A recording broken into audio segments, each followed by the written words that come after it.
reka rero baha ikaze mu biganiro byacu kandi nke n'ikaze umutumirwa wacu nabasezeranije ko aza kudusanga muri ibi biganiro maze akagira byinshi atwungura ku buzima abanyarwanda babayeho. Tugiye kubanza kuburebera mu ndorerwamo y'igwingira ry'abana. Igwingira ry'abana twavuzeho kenshi kuri radiyo Urumuri, ni ikibazo tutari butindeho. Impamvu tukigarutseho ni iki? Impamvu tukigarutseho ni uko hirya yacyo hari indi migambi. Hirya yacyo niho mvuze. Impande zayo z'icyo kibazo hari n'ibindi bibazo nabyo bishamikiranye kandi byose usanga bifitanye amashami, bifite icyo bihuriraho. Niyo mpamvu rero naho tumije umuntu w'inararibonye kandi uzi byinshi kuri ibyo bibazo, Bwana Joseph Matata. Reka nguhe ikaze, ndizera ko umeze neza Bwana Joseph Matata. Komera rwose, nari nasohotse mpurana za mbuteyaje, nicyo gituma nakerewe gato. Nari ndaho ndakomeye, mbone umwanya wo kugusuhuza cyane no gusuhuza abakunzi ba radiyo Urumuri, ari abatwumva none hari n'abazatwumva mu minsi itaha. Mbone n'umwanya wo gusuhuza abategetsi bo mu Rwanda baduhaye umusaruro w'igwingira n'abirwaye bwaki n'iyicarubozo mu magereza n'igihugu cyose. Mbese no kugira abaturage batishimye, mbese ni akaga kiyongere ku kandi ni akarengane k'ibiheka. Urakoze. Urakoze cyane Bwana Joseph Matata. Uvuze ibyo abategetsi bo mu Rwanda, ndatekereza nti imyaka hafi 30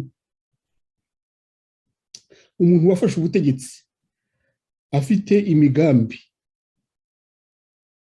ngira ngo abarayigezeho. Yatayigezeho nuko aba hari ikibazo, nuko batazanayigeraho.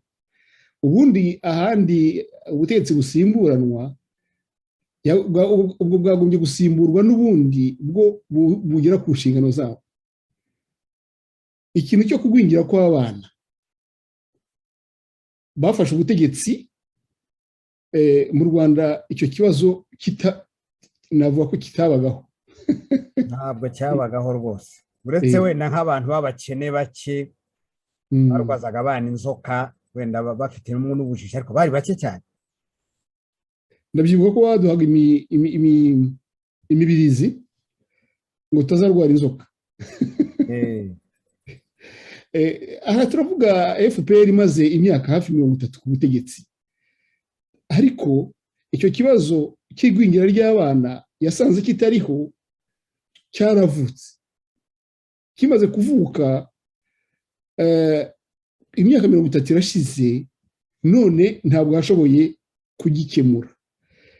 Ikimenyimenyi ni ibintu twumvise mu makuru ya televiziyo y'u Rwanda ejo bundi, bavuga ibyerekeranye, ndumva ari Sena yabivugagaho, ivuga ku igwingira ry'abana. Reka tubanze twumve uko babivuze muri ayo makuru, noneho Bwana Joseph Matata utubwire icyo wiyumviye ndetse n'icyo abanyarwanda biyumviye ku byerekeranye n'uko icyo kibazo giteye ubu ngubu.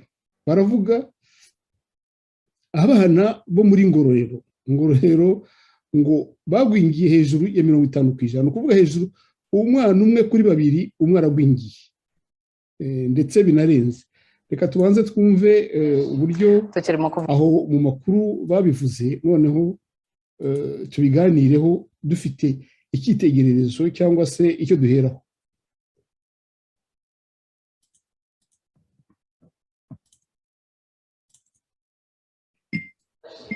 Tukirimo kuvuga ku mirire n'ubundi, inzego zitandukanye mu karere ka Ngororero ziravuga ko zihagurukiye ikibazo cy'imirire mibi ndetse n'igwingira rikiri mu bana basaga 50% muri ako karere. Ikigiye kwitabwaho no kuzamura imyumvire y'abaturage kuri iyi ngingo, ariko n'abamikoro make nabo bagaherekezwa. Alexis Namahoro yaduteguriye inkuru ikurikira. Tubaje imibare yoroheje, muri ijana bapimwe abana 50 barenga bari baragwingiye. Mu basaga 500 bahuriye muri iyi nama mpuzabikorwa, buri wese afite icyo ashinzwe mu karere ka Ngororero, nibura kugera ku rwego rw'umudugudu. Ntawe udateye ipfunwe no kuba aka karere karimo abana basaga 50% bari munsi y'imyaka 5 bagwingiye. Nyamara nk'uko bigarukaho n'ubuyobozi ngo aka karere gakennye ku buryo habura iby'ibanze byafasha gukemura iki kibazo. Nkusi Christophe ni umuyobozi w'akarere ka Ngororero.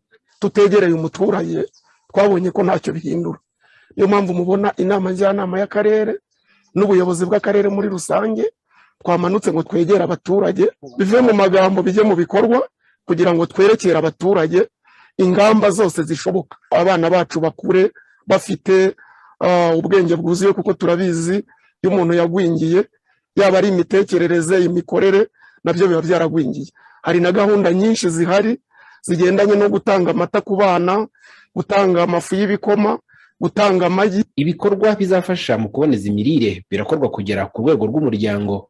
Mu cyumweru cyahariwe umujyanama mu karere ka Ngororero, hari abaturage barimo gufashwa kubaka uturima tw'igikoni kandi bagahabwa ubutumwa ko tugomba gufatwa neza tugahorana imboga. Ahinga tubaho uko bisanzwe, bizacikaga nkarekera iyo ngiyo ibikorwa bakoze. Urabona aka karima ntabwo kazajya gacika, nanjye nzajya nkora uko nshoboye ngafate neza, nzajya mbona imboga zo gusoroma. Nyine nta mirire mibi bari bafite cyane, barwanagaho uko nshoboye. Twajyaga kugura mu isoko cyangwa naho wenda ahandi bagiye bazeza tugasaba.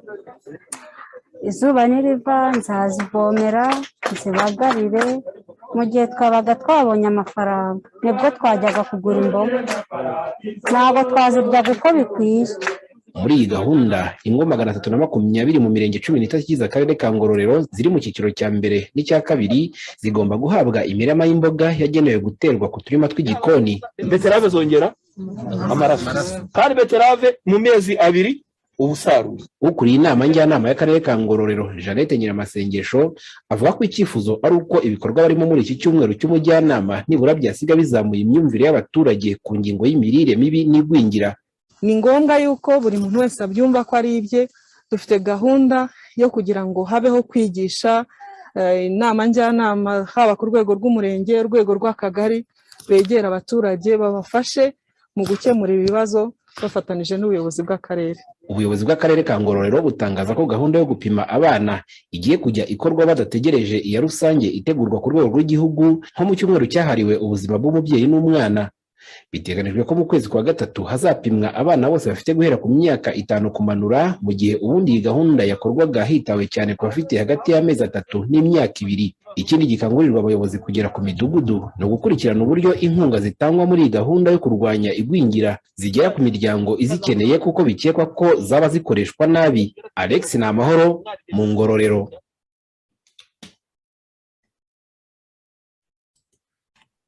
Bwana Joseph Matata, mu Ngororero turahazi, ni hariya ku muhanda uva Igisenyi uzamuka ujya mu Ruhengeri iburyo, n'ahantu kera twari tuzi ko ari ikigega cy'u Rwanda.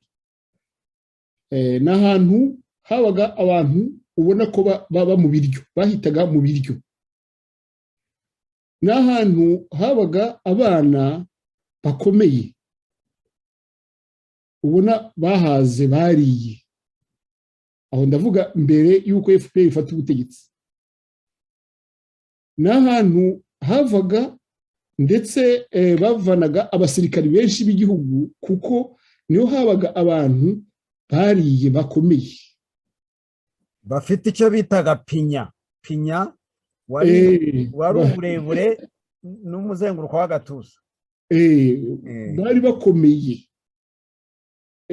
None kuki ari bo urabyumvise ko ngo niko karere kari hejuru mu byerekeranye no kugwingira kw'abana ubu ngubu nyuma ya hafi y'imyaka 30 FPR ifashe ubutegetsi.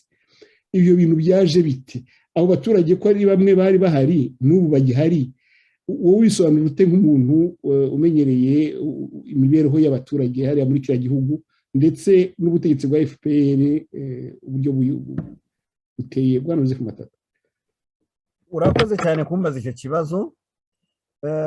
ibi ni ibikwereka ko gahunda ya jenoside, gahunda y'intambara, gahunda ya jenoside, gahunda ya biriya byago byose biri muri kariya karere ni gahunda yizwe neza, kuko nyine birumvikana abaturage iyo uje ukabambura ubushobozi bwatumaga bashaka guhinga bakarya bakaryama, ukabambura imirima yabo, ukabakura mu mirima yabo ukajya kubatuza mu midugudu, ni ukuvuga ko umudugudu umeze nka kando concentration, ni nka gereza.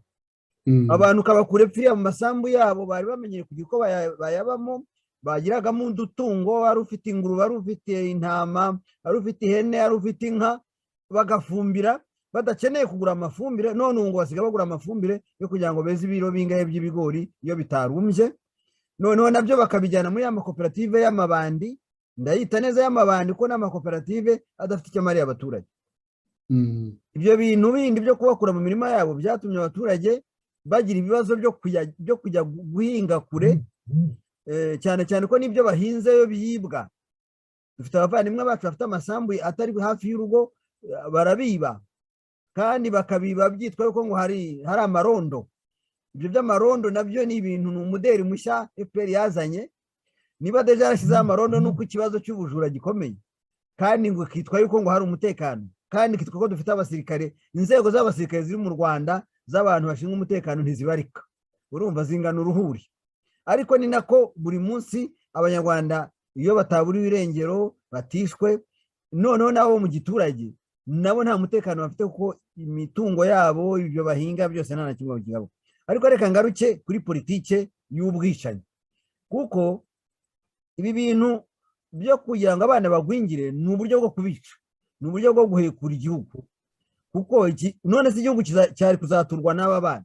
Ni ukuvuga ko nyuma y'ababyeyi babo nibamara gupfa, ahubwo aba bana babo bazapfa mbere y'ababyeyi, kuko umwana wagwingiye indwara yose yaza ikamuhitana. Noneho ngo ubwo haje na korona, abangaba nibo ba mbere korona izahita, kubera ko badafite intungamubiri, badafite systeme immunitaire, ni ukuvuga ubudahangarwa bw'umubiri kamere, kuko baca umugani nyine ko umudiho uva mu itako, itako naryo kugira ngo umuntu arigire ribe komeye nuko aba yagize icyo ashyiramo, urumva. Donc aba yatamiye, yariye, kandi baca umugani ngo amagara aramirwa, ni ukuvuga ko amagara ni ikintu umuntu aba yariye. Aka karere rero igituma ubona nyine kihariwe nuko intambara ya FPR yayikoze iturutse ibyumba, baraza bafata igihugu, bamaze gufata igihugu batera muri Kongo, bajya kwica impunzi muri Kongo. Barangije abantu ba Gisenyi Ruhengeri batari barahunze, bari baragumye iwabo, cyane cyane ko banavuga ko ubutegetsi buyobowe na Pasteur Bizimungu ari we perezida wabo, akaba akomoka muri kariya karere ka Ngororero. Akaba hari ntuza vice perezida nako perezida wa FPR, akaba na minisitiri w'ubutegetsi bw'igihugu yari Kanyarengwe Alexis, nawe wakomokaga mu Ruhengeri. Donc abantu bitwaga Bakiga bo muri aya maprefegitura ya ruguru, Ruhengeri na Gisenyi, yewe n'igice cya Kibuye, abo bantu bumvaga FPR izanye n'abantu bakomoka iwabo, bakumva yuko bazabaho, ariko ntabwo bari bazi ko abo bantu bari mu butegetsi. Ubu ngubu urabibona, Kanyarengwe yarapfuye, Pasteur Bizimungu baramufunze nk'abafunga ingegera, bamufunga bamuhimbiye ibyaha baturaho, afunganwa nta kiruta inka. W'umunyagikongoro nawe, ku Gikongoro naho bagiye kubaka ibintu by'amasambu, wenda tuzabigarukaho ikindi gihe. Ku mugitifu witwaga Habitegeko nawe waje gusa habaye ibibazo byinshi cyane, tuzabigarukaho, reka two kubivana. Aka karere rero kagizwe na Ngororero. Ngororero nahahoze ari za prefegitura za Satinsi, za Ramba, za Gaseke, amakomine ya Satinsi noneho hari za Musanze ni kera, ni ya makomine ya Kigombe na za Mukingo, hari uko ari amakomine yakurikiranaga na za Nyakinama. Noneho ukajya Rubavu ni ya makomine ya Kanama, ya Rubavu, ya Mutura. Noneho wajya Gicumbi ni za Byumba, donc ni ya makomine ya Kibari, komine yari irimo harya prefegitura, nibagiwe izina ryayo, komine yarimo prefegitura yari mu Kira, sari kugira ngo ntibanayatwibagije. Niba agiye kujya gufungura ngo mfungure amakomine ya kera kugira ngo umuntu amenye aho yari akubiye. Ibyo ari byo byose turibanda kuri Ngororero, kuko niyo bavuze muri reportage Ngororero hari ahantu, kuko icya mbere tugomba kumva ni uko umwana umwe kuri babiri ni ikintu kidasanzwe. Ni akarere kose ubwo nyine kugira ngo bibanze bituye mu mitwe yuko umwana umwe kuri babiri mu gihugu badafite amahirwe yo gukura, ntabwo bavuga ngo uyoboye igihugu ugiha ahazaza, ejo hazaza. Ntabwo bishoboka. Ni ukuvuga ko ari igihugu cyangwa se akarere, tuvuge akarere ko ari akarere kari gusibika, karimo gusiba rwose, bazashira. Ni abaturage bari gusibika ku ikarita. Ibyo bintu kuko na ba bandi 50% abandi batagwingiye nabo tuzi yuko nta mahirwe bazagira yo kugera ntabwo ariko bose bazagera ku buzima bw'igihugu. Ibi bintu abanyarwanda twumva ubukarihe bwabyo. Ibi bintu ni ibikwereka ko gahunda ya jenoside, hari amasasu yavuze, hari amafuni, hari inyundo, hari ingoyi. Ibi rero, iyi ni intwaro y'inzara, ushonjesha abaturage ukanabakenesha. Baca umugani ngo iyo ushaka kugira ngo umuntu nyine umukure mu mwuka, umwicisha inzara, wazarangiza yamara gukena nk'uku, yamara kurwara yishwe n'ubukene cyangwa yishwe n'imibereho mibi, ukavuga ngo ni umunebwe. None se ntabwo uzi muri aka karere ko aribo barwaye n'amavunja? Abantu bakuru barwaye amavunja, abana babo baragwingiye. None se urumva atari abaturage bose bo mu karere bashize? Noneho aba bantu bambuwe amasambu yabo, n'ibyo bahinzemo bijya mu makoperative yandi y'amabandi tuvuga, kimwe n'ahari amakoperative y'abamotari. Ni ukuvuga ko mu Rwanda ahantu hose hakomoka amafaranga y'amikoro bahashyize n'ibisambo bishinzwe gukusanya ubukungu bwose bwo muri ako karere. Bakavuga bati umuturage nta mafaranga afite, tuzajya tumutwara imyaka ye. Noneho ibi bintu by'inzara biherekejwe n'ikindi bita gufata amadeni, gufata umwenda. Abaturage bahinga ari uko ngo babagurije inyongeramusaruro, iyo ni ifumbire ya kizungu. Kandi cyari umuturage yikoraga ifumbire akoresheje amatungo ye maremare cyangwa magufi, akoresheje ibyatsi n'imyanda yo mu ngarambi, ibishishwa yakoreshaga icite. Yaba yatonoye imyumbati akaba afite ibishishwa bikazabyara ifumbire, yaba ari igitoki ibishishwa akabiha amatungo akazatanga ifumbire y'amahurunguru cyangwa amase. Urumva? Ingurube bakayigaburira ikabyara ibyono byabo bakabifumbiza ubutaka, ikaganga amaganga akamanukira munsi. Wari uzi kera insina munsi y'urugo, nyine mu rugo rw'abaga rurimo inka, insina zari munsi y'aho amaganga amanukira zabaga zishishe cyane, zifite ibitoki bya bintu umugabo umwe atiteruza, igitoki giterwa n'abantu babiri. Ni ukuvuga ko abaturage babigiye amayeri yo kubica bakoresheje inzara. Ni ukuvuga ko n'ibyo bahinze barabibambura bakajya kubigurisha. Noneho ugasanga umuturage yabuze icyo agira, ngira ngo twumvise abantu barira, abahinzi umuceri, abahinzi b'ibirayi. Yewe icyo gihe baranatatse Gisenyi, Ruhengeri, noneho hajyayo ingabo. Minisitiri w'ingabo ntabwo twumva ahuriye n'ubuhinzi, uretse wenda ko yaba arya ibirayi nawe, ariko ntabwo numva ukuntu minisitiri w'ingabo reka twigane. Yego, komeza. Ni ukuvuga rero ko abaturage babonye intwaro zo kubica. Izi ntwaro ni inzara n'amadeni. Mbishyize mu gifaransa, c'est l'arme de destruction massive, c'est la faim et la dette. Donc gukoresha inzara abaturage ukabashonjesha, wazarangiza ukavuga ko ari abanebwe, wazarangiza ukababwira ko ari ibicucu, ko bafite imyumvire mike. Noneho wazanarangiza ukababwira ko bagomba kwishyura ya madeni y'ibintu by'amafumbire wabazanyeho, kandi ukabibazanaho batari basanzwe babikeneye, badafite n'aho amafaranga yo kubigura. Ni ukuvuga ko buri gihe, buri mwaka uko umuturage ahinga niko agenda arushaho kujya mu madeni, aho kugira ngo azunguke agire icyo asagura. Abari mu madeni, ya madeni rero igihe kiragera bakamwambura isambuye n'akari kasigaye, uretse ko n'ubu amasambu ngo ari aya leta bayakodesha. Ibyo bintu byose birimo amanyanga, birimo icyo bita escroquerie, ni ukuvuga uburiganya, ni ukuvuga ubusambo bukorwa mu rwego rw'igihugu. Bakaba rero ibi bintu by'amasambu baratangiye bayabara, buri sambu yo mu Rwanda irabaze ifite ifishe, mbese imeze nayo nk'ifite indangamuntu.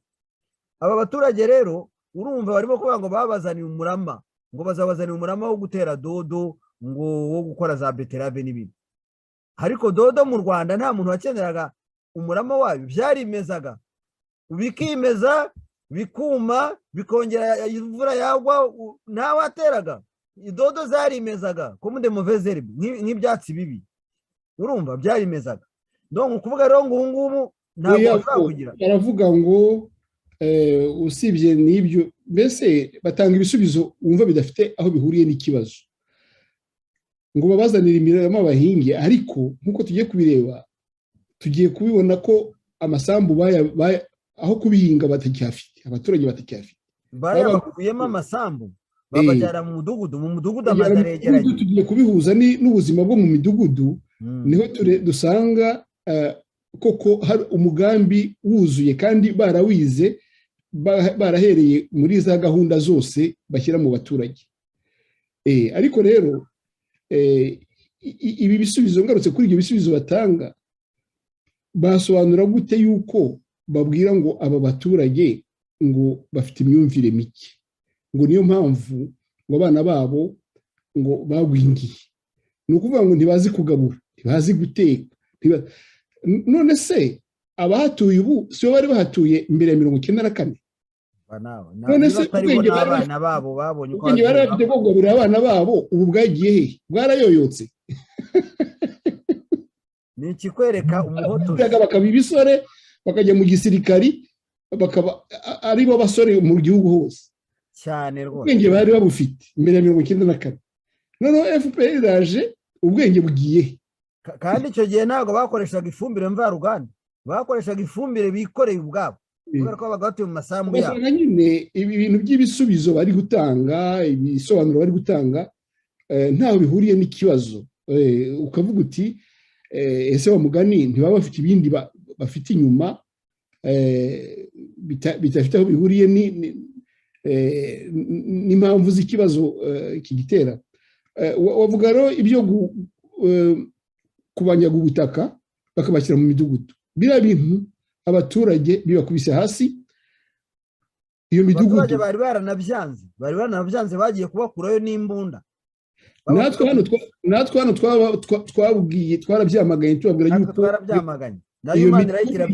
iyo miturire igomba gutegurwa, iyo miturire idahuye n'uburyo bwo kubaho bw'abanyarwanda, ko ari ibintu bigomba gutegurwa ku buryo bwimbitse, atari ibintu byo kuvuga ngo mufate uturago twanyu mujye mu midugudu. Bageze mu midugudu rero inzara biciyemo, iyo midugudu ubuzima burabananira, cyane cyane ko n'iyo midugudu leta yayikoze mu buryo bubi budateguye. Nk'uko nabivugaga, abaturage bagezeyo babura ubushobozi bwo kuyibamo. Reka mwumvishe aho abasenateri ubwabo baherutse gukora turune mu giturage, mu baturage, maze basanga ari agahomamunwa icyo kintu. Iyo gahunda y'imidugudu ni kimwe no kuvuga ngo yari ikwiye guhagarara, ariko abasenateri bo bavuze ko bagiye gutumiza guverinoma, kuko basanze imyanda muri iyo midugudu, basanga inzara muri iyo midugudu, basanga iyo midugudu ubuzima bw'abaturage buri mu kaga, ku buryo abasenateri bavuze bati ni ibintu bidasobanutse. Reka maze nkumvishe ayo magambo nanone, ugira aho bihuriza iyo nzara, kubabuza ubutaka bwabo ngo bajyane mu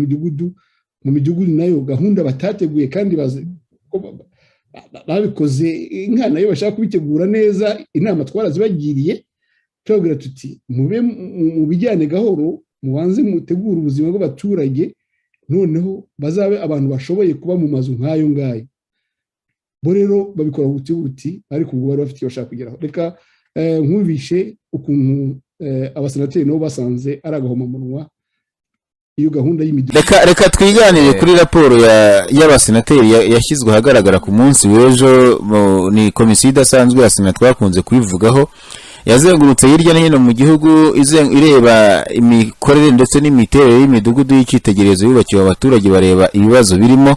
Hanyuma nyuma yo gusanga hari ibibazo byinshi birimo kandi bikeneye kugira igikorwaho, baje kwanzura ko umukuru wa guverinoma azitaba inteko ishinga amategeko, hanyuma agasobanura icyo leta ikwiye gukora kugira ngo abo baturage bari basanzwe batabayeho neza aho batujwe be gutura nabi. Reka wenda tutagiye mu magambo menshi tubanze twumve ibitekerezo by'abo basenateri ku munsi w'ejo. Umunyamakuru wacu yari ahari kugira ngo twabyumvise mu nkuru, mu kanya gato duhite tugaruka. Mu gihe rero ku buhanga bw'ibyuma bakibitunganya, gusa icyo twavuga ni uko mu bibazo abasenateri babonye umukuru wa guverinoma agomba kujya gusobanura ni ibibazo byinshi. Twahoze tubigarukaho, birimo abaturage bakennye, icyo ni kimwe. Ibindi abaturage bavuga abasenateri babonye ni iby'abaturage bafite umwanda, iby'abana bataye amashuri, iby'imidugudu yubatswe kera nayo ishaje, abantu ubona ikeneye ko ivugururwa. Uretse kugera muri imwe mu midugudu yatujwemo abiganjemo abatishoboye n'abahoze batuye mu manegeka, usanganizwa kenshi n'ibibazo bishingiye ku mibereho. Aba batujwe mu yubatse mu mujyi wa Kigali. Imfashanyo zigize ngo ziraze zo gufasha abo mu mudugudu ufite abana 8, ni ukuri ibyo ngo bwira n'iby'ukuri abasha kubona nk'ubukombe bubiri bw'ibishimbo. Ibyo twasanze ntabwo twigeze tubikoresha, ngo byari byarapfuye, ntabwo byigeze bidashobokera, twakoresheje imbabura. Abasenateri bagize komisiyo yihariye nabo ibi bibazo barabibonye. Mu kwezi kumwe gusa basuye imidugudu 36 y'icyitegererezo hirya no hino mu gihugu na 31 isanzwe. Nibura muri buri karere komisiyo idasanzwe ya Sena yasuye imidugudu 2. Bimwe mu bibazo byagaragaye birimo inzu zishaje zubatswe kuva mu 1998 kumanura. Ni inzu zubatswe nabi ariko bigasobanura ko ari ukubera ibihe igihugu cyarimo, bikaba ngombwa ko zubakwa huti kugira ngo abaturage babone aho batura. Hakaba n'izubatswe nabi nta kirukansa abazubakaga ku kigero cyaho abaturage bazitujwemo nabo bajya kugama imvura igihe zibasanzemo. Imidugudu yose yasuwe yubakiwe biogazi, ariko imidugudu 2 yonyine niyo izo biogazi zikora. Hari kandi ibibazo by'umwanda ukabije bituruka ku bwiherero bumeze nabi, ariko icyatunguye abasenateri bagize komisiyo idasanzwe nuko hari abo basanze batujwe mu midugudu bakirana n'amatungo n'abarwaye imvunja n'inda. Senateri Mureshyankwano Marie Rose ayoboye iyo komisiyo. Haracyari abaturage barwaye amavunja n'inda, inda zazindi zo mu myenda. Hagaragaye abana n'abantu bakuru bafite umwanda ukabije ku mubiri no ku myambaro. Ikindi ari abaturage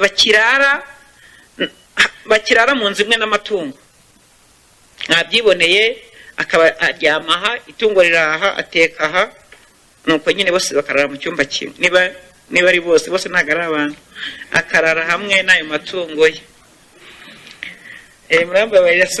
Bamwe mu basenateri muri Sena y'u Rwanda bagaragaje impungenge ko hari abaturage bimwe mu manegeka bagatuzwa mu midugudu nayo ikubakwa mu manegeka. Hari n'abasabye ko abagize uruhare mu bibazo biri muri iyo midugudu babiryozwa, ariko n'abaturage batujwe muri iyo midugudu bagaherekezwa ku buryo bagira uruhare mu kwikemurira bimwe mu bibazo biri mu bushobozi bwabo. Abareri yubatswe mu buryo buteguye neza hagomba kugira ababibazwa, kuko nk'umudugudu wa Karama wubatswe ejo bundi 2019 hagomba kugira ababibazwa ibibazo byagaragaye. Ikindi nshaka kuvuga nuko buriya amajyambere yose ahera mu mutwe. Buriya kera y'abanyeshuri bagera kwiga mu mashuri y'abapadiri, hari ukuntu abapadiri bashyiragaho gahunda zo kubaherekeza bavuye mu cyaro, bakabera ko bakoresha umusarani wa kizungu, ko bakoresha ibindi, uko boga mu bwogero bwaki, bityo hakabwa ubukangurambaga. Iyi gahunda y'ubukangurambaga ndagira ngo komisiyo ize kutubwira niba yarabajije abayobozi b'ibanze niba iyi gahunda yarabaye yo guherekeza abantu kugira ngo bumve yuko bagiye hahandi batuye hari ibikorwa remezo bisaba indi myumvire. Genda garuka ku kibazo cyaho twabonye imidugudu n'ubundi iri mu manegeka. Nkibaza nti ese wakura umuntu mu manegeka ukayamusubizamo? Ese ko ngira ngo babitugaragarije muri Gakenke biraboneka biragaragara ko ari mu manegeka ariko ndakeka ko ingamba zigiye kuza ku buryo uriya mudugudu utazagwa hasi. Hari ba engineer baba bahawe isoko yo kubaka, hari engineer w'akarere, hari na supervisor. Ese mu bibazo mwabajije aho ibi byose byagiye bigaragara abo barakurikiranwa cyangwa byabayitereriye? Ikindi nibajije nyakubahwa vice presidente, twese tuba mu mazu, iyo inzu y'umuntu igize ikibazo akurikije ubushobozi bwe aravugurura. Kubera iki bari bo mu mudugudu bo batabikora? Ese kuki imidugudu ya RSSB, genda vuga ibyo nemera kuko nanjye mba mu mudugudu, kuki imidugudu ya RSSB yo itamera kuriya? Ese twavuga ko babaha poor quality? Icyo nacyo gikwiye kurebwaho. Ngaruka kuri iriya mishinga cyangwa amakoperative y'ubworozi n'ubuhinzi babaha, hari ahantu bano baturage baba bavuye, hari ibyo baba basanzwe bakora. Iyo study iba yarakozwe, urajya guha umuntu gukora ikintu utakimwigishije atarasanzwe akora, byo ntabwo ari ya poor planning. Ngatekereza ko no muri management y'iriya mishinga babaha babakorera bajya babanza bababaze icyo nabo bari capable yo gukora. Ariko noneho ntekereza ko atari na ngombwa ngo iriya mishinga ibe managed n'abantu n'ubundi batuye iriya midugudu. Kuki batabazanira umu expert ubimenyereye akabanza akabafasha cyangwa akabatraininga akabamentaringa ku buryo umudugudu nawo uzagera ku gihe cyo kubikora? Ikibazo cyanjye cy'amatsiko cya nyuma nabaza iyi komisiyo idasanzwe, what next? Ese mwaba mwaragize amatsiko yo kubaza ngo igenamigambi rihari ni irihe, hazakurikiraho kubaka iyindi midugudu ingahe hehe? Kuko ahangaha hazagaragara ngira ngo ikibazo cyo gukumira, ariko no mu ngendo dusanzwe dukora abanyakubahwa hari aho tubona nabo bayikeneye. Akarere ni 92 nkibaza noneho akaba n'imidugudu rusange ikaba ituwemo ubu ngubu ni 55 n'ibice 2% muri 1920, ariko muri 2016 byari 58 n'ibice 9. Byagenze gute kugira ngo bimanuke? Se bari bayituyemo bavuyemo cyangwa kuva muri 2016 na 17 byari byarahagaze ku buryo abantu biyongera ahandi? Ngira ngo icyo kintu kugira ngo twumve yuko ikibazo cy'imidugudu ari ikibazo kiri global gihuje byose, atari imidugudu imwe ariko ari imidugudu yose iri mu gihugu. Ikindi cya kabiri, nyakubahwa vice presidente, numvise yaba ari filime batweretse yaba n'ikiganiro baduhaye harimo ba stakeholders benshi. Icya mbere birareba politike y'imiturire, politike y'imiturire mu gihugu nk'uko batubwiye n'amategeko yagiye abishyiraho. Icya kabiri harimo na programu yo gufasha abatishoboye kuko bashyiramo abantu muri kategori ya mbere n'iya kabiri. Hakaba harimo no kuvana abantu mu manegeka. Hanyuma tukongeraho noneho bakane n'inzego z'ibanze zikora mobilisation ku byo bintu bibone. Abo ba stakeholders bakorana gute kugira ngo umudugudu wubatswe ubare wuzuje bose babibona kimwe kandi bagenda ku mujyi umwe, kubera ko consultation bakoze ishobora kubafasha gukora umudugudu umwe. Naho ngaho tukibaza uruhare rw'umuturage. Wenya ko vice presidente twabaye muri filime abantu bari muri ya midugudu myiza bibubatse igihugu cyatanzemo amafaranga, ni usanga bavuga ati inzu zarasenyutse ntibaze badusanire, iyo z'amazi ntabwo zimeze neza, ubwiherero ntibumeze neza. Ariko se iyo bari yababivuze kandi leta yarinvestishijemo mu nzu ifite agaciro karenze miliyoni 10, noneho babandi batuye mu manegeka kuko batuye mu mazu muri za quartier muri za slums zimwe tuzi, aho ntibiba ari kubabuza kugira ngo none iyo politike y'igihugu cyacu tuyiteze imbere, izakirwe neza, izumvwe neza. Kumva ngo iyo umuntu yaguhaye inzu azajya no kwigusanira, azajya no kukuyoborera amazi, kuko abayobozi numvise babyemera ariko se kuko dukishije mu kuri umurimo w'ubuyobozi n'uwuhe no kugira ngo bababwire ko ntabwo ari kuzayibakorera kuko ku nzu y'umuntu n'inzu ye ubundi bari batuye kandi bahita iwabo ni inzu zabo ni iwabo none umuntu yaza ubuyobozi buzajya buhora bubinjirana mu kubafatanira amazu ntekereza ko rwose ari mindset ikwiriye guhinduka na za porogaramu zikwiriye zikubakirwa kuri change ya mindset y'abantu bagiye guhatuzwa yuko bagiye gutura iwabo yuko amazu ari ayabo yuko ibyo babahaye ari ukugira ngo babatere inkunga atari ukugira ngo babatuze nk'uko bakunda kubikoresha ari ukubatera inkunga kugira ngo babeho neza mwumva rero rwose ari ibintu abantu bari bakwiye kwitaho kugira ngo iyo mindset izahinduke ahubwo ba nyirabyo batazatuma n'abandi bababuza kugira ngo bajye gutura hamwe muri iyo midugudu kuko ariyo mumbero igihugu gifite yacu umwaka wa 2050 murakoze nyakubahwa vice president Tito Dusabirema Flash TV nanjye ndashaka gushima cyane iyi komisiyo ad hoc nshimira raporo nshimira akazi bakoze nshimira presentation bashoboye kudusangiza yatweretse film yatwinjije neza mu kibazo kucyumva kukibona no gusobanukirwa kurushaho abashaka no gushimira babivuze nanjye ndabisubiramo leta imbaraga nyinshi cyane yashize mu gufasha umuturage mu Rwanda igenda ituza abaturage ibaha amazi baha umuriro ibaha byose mbese iyo urebye iyi gahunda mu by'ukuri kuba harimo ibibazo ngewe hari ikintu nabonye kimwe natekereje kibabaje kuba umuturage mu Rwanda acyumva ko hejuru y'ibyo byose nari mvuze bakwiriye no kumushakira icyaryo ibi ntabwo ari n'ibintu sinzi ijambo ryo gukoresha niba nakoresha rigayitse niba ari ibintu sinzi mwadusobanuriye yuko ubuyobozi nabo bwafashe umwanya wo kugira ngo bugerageze gukemura bino bibazo iyo urebye muri raporo kuri paji ya 21 na 22 hari aho bigaragara yuko bashatse kugira bashireho uburyo bwo kureba uko bakurikirana bino bibazo ariko irebye uturere tuba dushinzwe byinshi mu by'ukuri genda garuka ku kibazo cy'umuturage ese wa muturage bigenda biti iyo yamaze kubona bino byose mwebwe mwagiye muganira nabo nibyo nashaka kugira ngo mutubwire neza uko bimeze mwatubwiye yuko hari aho bagerageje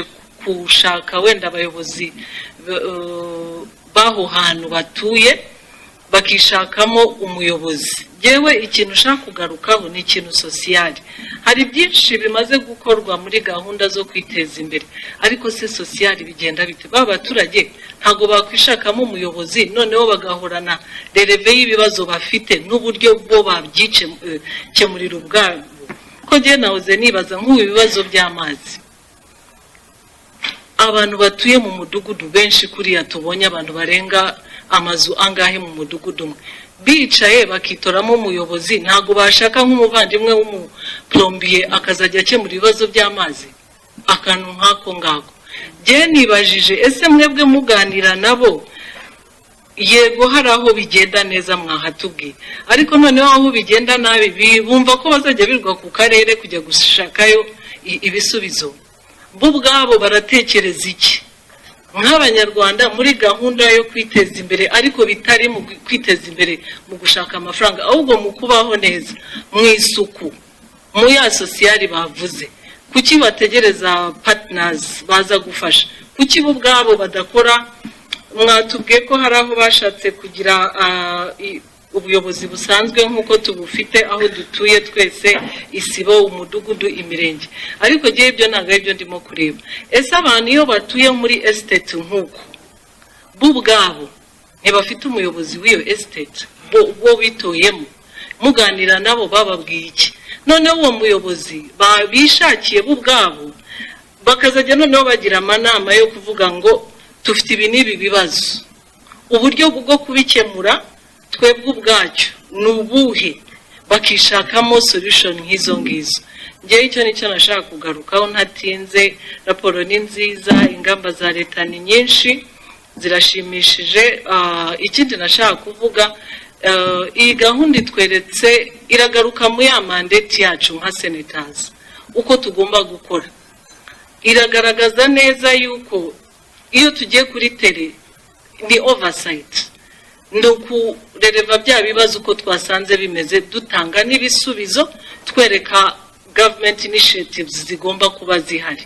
Ngewe yanshimira. Mu burezi, komisiyo idasanzwe ya Sena hari aho yasanze abana mu midugudu barataye ishuri kugeza naho hari umudugudu wasanzwemo abana 40 batakiga. Mu buzima ho hari abatuye mu midugudu bakora ingendo ndende bajya kwivuza, nyamara hakaba hari imwe muri iyo midugudu ifite amavuriro mato cyangwa poste de santé akaba adakora kandi hashize igihe kinini yubatswe. Ibi bibazo byose byasanzwe mu midugudu y'ikitegererezo n'isanzwe yatujwemo abantu banyuranye, byatumye komisiyo idasanzwe ya Sena ifata umwanzuro wo gusaba inteko rusange y'abasenateri guhamagaza uhagarariye guverinoma ngo azatange ibisobanuro mu magambo kuri ibyo bibazo.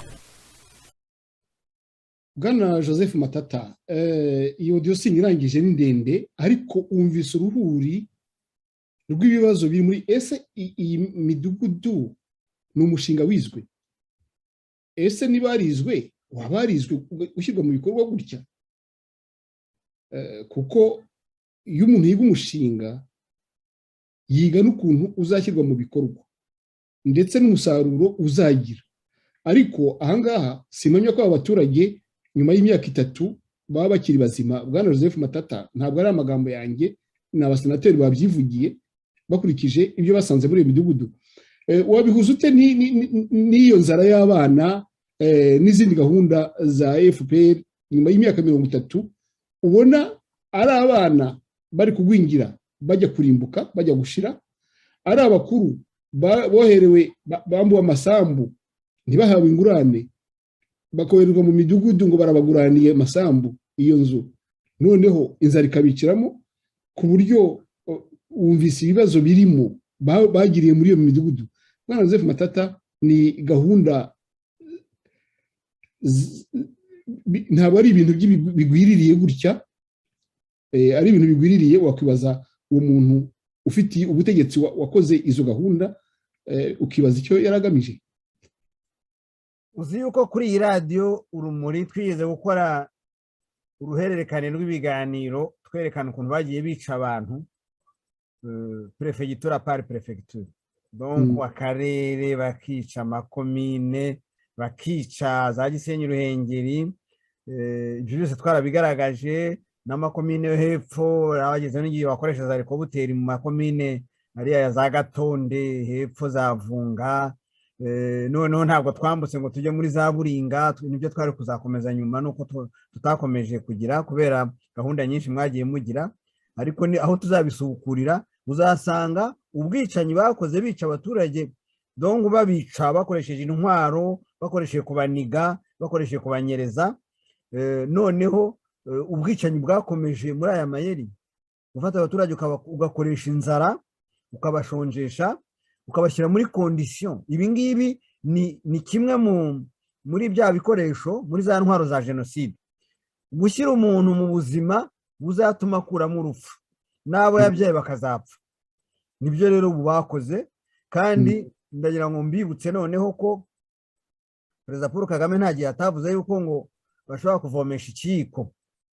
None se ikiyiko wagize ngo ni inyundo gusa cyangwa agafuni? Ntabwo ari isasu, ntabwo ari ingoyi, ntabwo ari ishimutwa nk'uko bakora. No kugira ngo umuntu mwica urubozo nurangiza unamushinyagura umubwire ko ari igicucu, ko adafite imyumvire, kandi ari we bamushyize muri iyo kondisiyo. Wewe witwa kuri leta wamurebera, ugafata umuturage ukamukura mu isambu yari ameze neza, amatungo yari afite akayagurisha cyangwa akarya agashira, noneho agasigara ari mayibobu mu kintu kimeze nka gereza y'umudugudu. Kuko mu mudugudu icyo bakora ni iki? Birirwa mu matiko, bazanye ibintu byo kuvuga ngo abantu bararogana, bararwana, ubusambanyi. Kubera iki? Abantu babakuye kuri terrain, aho bita babakuye ku kazi kabo, ko abaturage bari abahinzi, akaba atuye mu isambu y'akayihinga, agahinga igitondo, ikigoroba akajya gutera intabire, akajya gusharira urutoki, akajya mu ikahwa, agakora iyo mirimo yose, akajya kwahirira inka cyangwa akajya kwiragira mugasigara cyangwa mu gisigati. Ibyo byose barabyishe, babikuyeho, barabishenye. Umuturage basa nkaho bamuciye amaguru n'amaboko, bamujyana mu nkambi.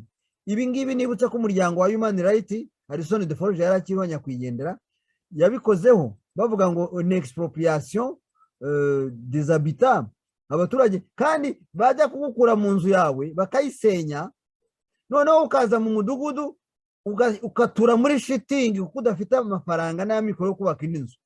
Kuko imidugudu ya mbere uretse iyo y'icyitegererezo, imidugudu yindi imbere umuturage baramubwira ngo najye kubaka hariya hamwe n'abandi, bamaze kugusenyera inzu ikomeye inakomeye y'amategura ishakaje y'amatafari se cyangwa y'ibiti, ariko iraha ikomeye wabagamo.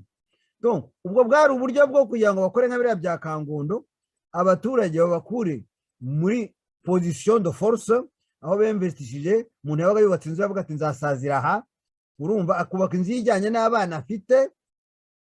Abarimu barasenyerwa, nibo bagiraga n'amasambu meza, bagatura mu masambu yabo, bakagiramo inzu z'abakozi, inzu z'amatungo, akorora ingurube, akaba afite ibiraro by'inka, ihene, inkwavu, inkoko, ibishuhe. Nyine uvuze iby'amatungo, wumvise ko abaturage kubera gukumbura gutunga cyangwa se kuko baba bakeneye itungo basigaye bayuriza muri etaje, bagiye imidugudu imwe myinshi ni etaje, bakarana n'amatungo muri ayo mazu ngo y'icyitegererezo babubake. Ukabana n'ihene, ukabana n'inka, ukabana n'intama n'inkoko muri ariya mazu, ni ikintu. Ikindi Bwana Joseph Matata, abadepite ngo basanze abana 40% y'abana bari mu ishuri baravuyemo, baba aho ngaho mu midugudu. Ari n'umwe muri reportage abana bamwe babajije. Ibyo bintu ni gahunda yuzuye, ntabwo ari ikintu cyo kujyana mu midugudu gusa, ahubwo gifite izindi nkurikizi kandi zizwi. Planification. Bazikoreye igenamigambi yo kumara abaturage, utabarashe, utabakubisa amafuni, ukabicisha inzara, ubukene n'amadeni. Kuko umuturage iyo afite ideni arahangayika. Iyo yafashe ideni ry'inyongeramusaruro, ubwo ni ifumbire ya kizungu, ukarimugurisha ku biciro wadashobora kugena, kuko inanone irongera igacuruzwa nande, baba abashoramari, baba abacuruzi bo muri FPR, bongera bagatanga imisanzu muri FPR. Ni ukuvuga ko agomba kugira icyo aryaho, akagira ikimufasha, akagira n'icyo atanga muri FPR. Donc ashyiraho ibiciro byo kugora abaturage, byo kubahinaga, byo kubatesha umutwe. Muri make rero uko mbibona, ntabwo byari gushoboka bitari gahunda yizwe neza, barayize bakayiga neza, bakayigira hanze, nk'uko nyine ziriya gahunda zose zigiwe hanze. Nabonye memorandum, ni inyandiko yakozwe n'amashyaka. Icyo gihe numva Mushayidi ni umwe mu bantu banditse iyo memorandum. Ni ukuvuga ni inyandiko y'amapaje 80 ya format A4, ni nk'igitabo mbese. Irimo ukuntu bari barize ko u Rwanda bazarukura ku maprefegitura 12 bakarushyira ku ntara 5. Irimo yuko bagomba kugabanya amakomini 143 bakasigaza makeya. Ubu ngubu uzi ko hari uturere 30. Urumva? Ibyo byose byari byarizwe na mbere y'intambara ya FPR, byigirwa i Buganda. Mbese ku buryo abajya bavuga ko igihugu cy'u Rwanda nacyo kimeze nk'ari province y'Ubugande, n'ingabo zagiteye zikaba zinakiyoboye inyinshi naho zaturutse, igitero cyaje giturutse i Bugande. Noneho ukareba ukavuga uti ibintu bifite aho bihuriye. Bavuze ko hari abaturage barwaye amavunja. None se uko bizi twari duherutse kubona abantu barwaye amavunja rya, uretse nk'abatwa nka 2 ku murenge wose, wenda nk'umwana w'umutwe umwe nawe, kandi baramwamaganaga bakabahandura, bakabaha dedeti, bakayitoba, bakaraza muri bya bihandure, umwana agakira amavunja. None abantu bakuru n'abana babo barwaye amavunja, abana baragwingira. Abo bagiye mu ishuri, igituma bava mu ishuri nuko beriki, ntabwo wajya mu ishuri ngo wicare udafite n'amafaranga yo kugura ikayi, cyangwa urwaye amavunja iyo urwaye amavunja uyajyana mu ishuri, ukajyana imijyi ikagenda igateramo imbaragasa, n'abandi bana bari biyambariye inkweto nabo bagatahana ya mavunja. Donc hari n'igihe umwana ajyayo atabonye n'amazi yo kunywa, simvuze yo gukaraba, none umwana agasanga nta kenda k'ishuri afite, agasanga yaraye ashonje, cyangwa se agasanga umubyeyi we yarwaye agomba kugira icyo amufasha. Donc bakereye condition zo gukenesha abaturage ku buryo abaturage bashobora gupfa bazize uwo mukeno, bazize ibyo byo. Ikindi kintu ushaka kugarukaho, umuturage yagiraga urutoki rwe rukaba nka supermarché, rukaba rumeze nka rya duka rya rindi tujya guhahiramo hano usangamo ibintu byose. Urutoki rwagaburiraga amatungo kubera imitumba, urutoki rukavamo imigozi yo kubaka, rukavamo ibirere byo gusakara ikikoni, waba udafite amabati ugasakara, hakavamo n'ibyo kurya, yewe hakavamo n'ibyatsi wahira by'inkwavu. Inkoko yajya igatoramo ibishoborwa, igatoragura bwa bukoko buba muri bya birere n'ifumbire, ikajyamo ikarashya ikabona iminyorogoto, ugasanga ibikoko biraho byarakomeye, nta muntu waguraga ibiryo by'inkoko. Urumva inkoko warayirekuraga mu gitondo ikagenda ikamenya aho itaha yahaze, urumva, zigasangamo ibyatsi zigashitura. Ibyo bintu byose nibyo batsembye bakura abaturage muri milieu naturelle yabo, y'amasambu yabo babagamo, akaba yabayemo nk'uko se umubyara sekuru yabikoraga. Rwa rutoki bararutema, babwira abantu ngo nibahinge ibindi bintu bishyashya bidafite aho bihuriye n'ibintu umuturage amenyereye. Noneho bituma wa muturage wari utunzwe n'ijumba, wari utunzwe n'ibishyimbo n'amasaka, wari uzi ko mu Rwanda imbuto y'imigozi y'ibijumba yaracitse hose mu Rwanda. Ya myumbati ya kera, imyumbati y'imiribwa, imyumbati ya rutamisi, ibyo bintu byose byaracitse ngo bazana ibintu bishyashya ngo byavuye bya Monsanto abazungu bazanye. Ibyo bintu byose byananiranywe n'ubutaka bwo mu Rwanda. Noneho na ya fumbire babahaye, kubera ko yacuruzwaga n'abantu batigeze biga ibintu by'ubuhinzi, babahaye amafumbire atajyanye n'ubutaka, umuturage akagenda akagura ifumbire ashyira mu butaka bukayitwika, mbese bimera nk'ibyo bitaga napalm. Napalm ni ibintu, ni intwaro zakozwe na Monsanto igihe barwanaga muri Vietnam.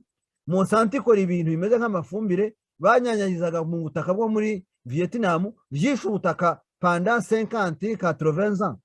Natwe mu Rwanda nicyo gituma ubona iyo ugiye za Kibungo hari urutoki, ugira gutyo ugahagarara ahantu ukareba ukageza igihe nta rutoki rugihari, nta gakahwa, nta gaturusu, nta muvumu, nta shyamba, nta giti, nta muhati, mbese ugasanga igihugu kimeze nk'icyabaye ubutayu.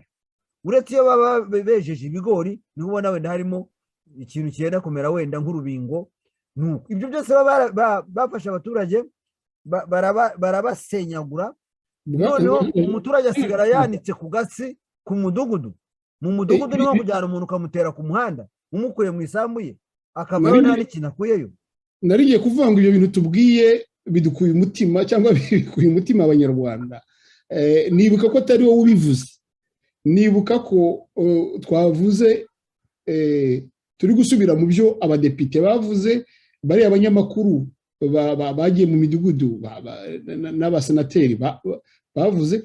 Ibyo bintu ntabwo ari radiyo Urumuri bihimbye, ntabwo ari Bwana Matatu bihimbye. Turi kuvuga uburyo abanyarwanda babayeho nk'uko abo bari kumwe babivuga. Ibi bintu rero bikaba bikuye umutima, ariko akaba atari radiyo Urumuri ishatse gukura abanyarwanda umutima, akaba atari Bwana Matatu ishatse gukura abanyarwanda umutima, ahubwo abanyarwanda bo bari bakwiye kumva ko bari mu kaga. Birambabaje ko kubera za gahunda radiyo Urumuri igiye gucomekana na radiyo yindi iri mu Bufaransa kubera porogaramu z'abanyapolitiki duhuye baturutse mu Rwanda n'abari mu mahanga, kugira ngo tubabaze ibibazo byinshi ku byerekeranye n'uko nyine bitegura kuzahindura ibi byose. Hari amatora y'ibihumbi 2024 yegereje.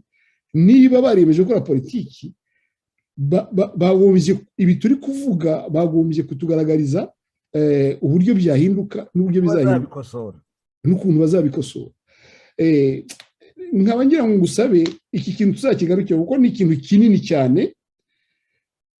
Tuzabigarukeho twitonze, dufite wenda umugoroba wose, twazanye ibimenyetso bindi ariko ibi ngibi byonyine ubwabyo birahagije biturutse mu basenateri biturutse mu banyamakuru ndagira ngo ugire ikintu usoza kuri uyu munsi kubera nyine iyo gahunda tugiye kujyamo ariko ugira ikintu cyo kubwira abanyarwanda ese ibi bintu ntibikuye umutima bwana Joseph Matata usoza rwose reka mbisubiremo hari amaraporo ya Human Rights uriya muryango bikomye bakagera n'igihe birukana Madame Karina Tesikian wabaga mu Rwanda ahagarariye umuryango wa Human Rights baramwirukana bamwima ibyangombwa bavuga ko uwo muryango ukorana n'interahamwe Amnesty International nabo bavuga ko ukorana n'interahamwe iyo mbese abantu bababwiye yuko ibintu bitagenda neza mu gihugu ko bahohotera ikiremwamuntu bahita bakurega yuko mukorana na FDLR ngo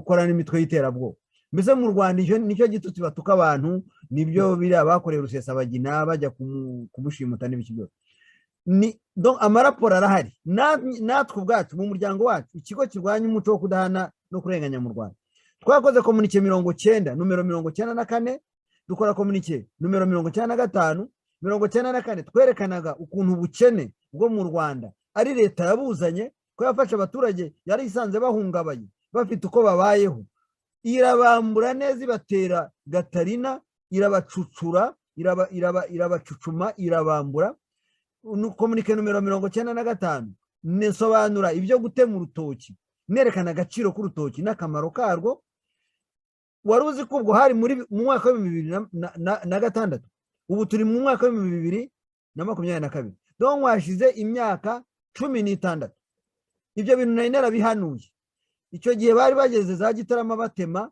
noneho abaturage barinuba bagira n'igihe bavuga ati tugiye kurwana n'abadutemera intoki bisa nk'ibihagaze gatoya ariko babikoze henshi nejo bundi nabonye hari insina batemye za Butare n'ubu ngubu babona umuturage wifitiye agatsina niba byabari ibitsina 2 cyangwa 3 bakavuga ngo ni mu mujyi aho za Gitarama naye hose bagenda bakomakoma babona amakoma gusa y'insina iri mu gikari cyawe imeze mbese nk'igiti cy'ururabo cyangwa igiti cy'umwumbati uko twagiraga igiti cy'umwumbati kigira za some nziza ibyo bitaga igicucu ibyo bintu byose bagenda babica kandi byaravagamo ibiryo bikanatanga n'igicucu bikatanga n'umutako isina ikoreye neza n'umutako none se ko mu Rwanda bazanye imikindo umukindo se hari icyo bawuryaho ariko mu Rwanda wagiraga isina ikavaho igitoki ikavaho umugozi ikavaho ibirere ibyo byose bikagira akamaro n'inkoko ikajyamo igatoramo iminyorogoto ikagira mbese byose byabaga ari magirirane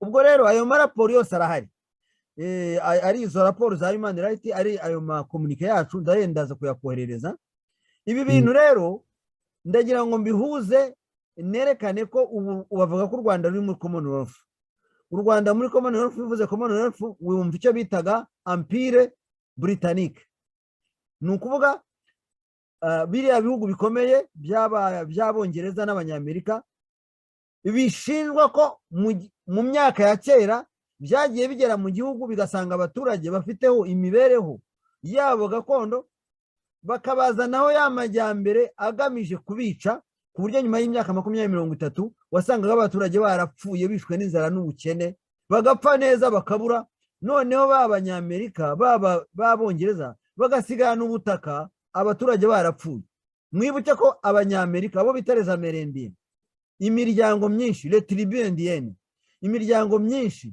donc bo muri Amerika bitaga les Apache les Sioux abo bantu bose les Comanche abo bantu bose barapfuye barashira bazize kubera iki babakuye basanze ari abaturage ari Abahinde bakoresha guhiga n'imyambi yabo bagahiga bakajya bagenda bakurikiye aho bakuru umuhigo baraza babashyira mu midugudu nabo ibyo babashize mu ntuza mu mavilaje bamaze kubashyira mu midugudu ku ngufu Abahinde barapfa kubera ko batari bagishoboye guhiga batari bagishoboye kubaho nk'uko babagaho basekuru nuko miliyoni 70 z'Abahinde basanzwe muri Amerika iri Amerika ya ruguru hariya kwa Trump na nuriya mugabo Joe Biden bapfuye bagashira n'ubu ngubu ushaka kubona miliyoni zingahe 2 cyangwa 3 z'Abahinde kandi bajyayo mu mwaka w'1992 basanze hari miliyoni 70 za resendiye Abahinde baho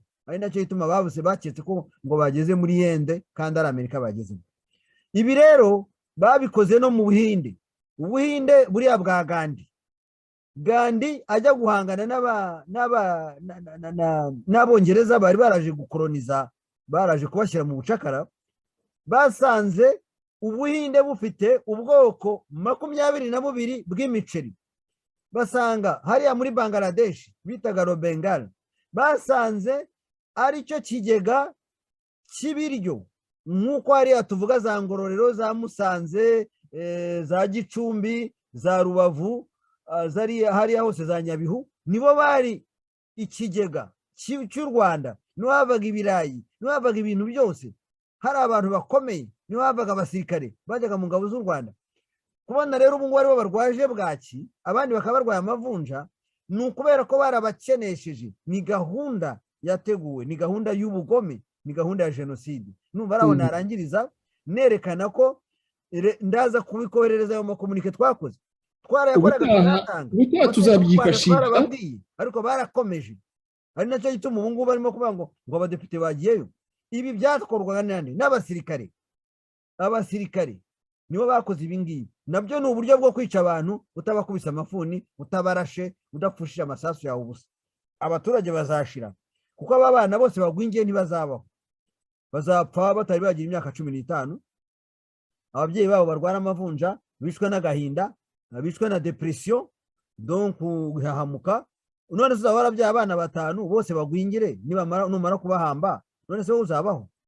Noneho bwa butaka babambuye busigaye butashigira ba nyirabo, aho babajyanye mu midugudu. Wabonye amaziko yaho uko ameze, nta n'urukwi ruhari, nta kintu bafite. Abaturage barakennye, babuze n'inzara zo gucana ngo bazicanishe mu ziko. Bikwereka ibyo bavuga ngo umuntu waramukenesha akabura n'urwara rwo kwishima. Iyo ni ya gahunda y'ikiyiko yapunguza ya yindi ihisha umushinga mubi. Donc ibyo bita créer conditions zizatuma abantu bapfa, gushyira abantu mu mibereho izatuma bashira burundu. Nabyo ni ibikorwa bya jenoside, bazabikurikirana nko bari abategetsi bo mu Rwanda. Urakoze cyane Bwana Joseph Matata. Umbabarire rwose, si ugukwirukana mugenzi wanjye wakiriye abo banyapolitiki tugiye gufatanya kubabariza abanyarwanda ibibazo. Ndabona ari kunyandikira cyane, ntabwo ari ukukwihutisha, kuko iki kintu tuzakiganira dufata umugoroba wose wa cyonyine, kuko ni kigari cyane. Kandi nta mugayo gahunda urebye washyira muri gahunda ya jenoside. Ni ibintu biba bifite umugambi, ni ibintu biba bifite aho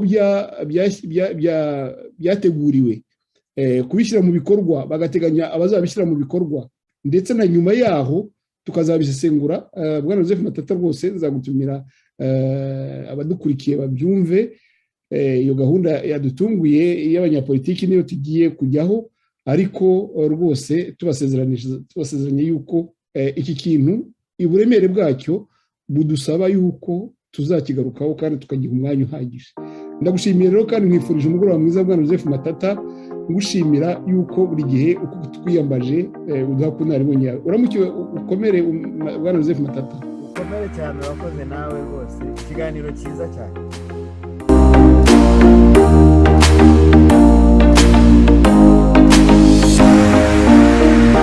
Thank you.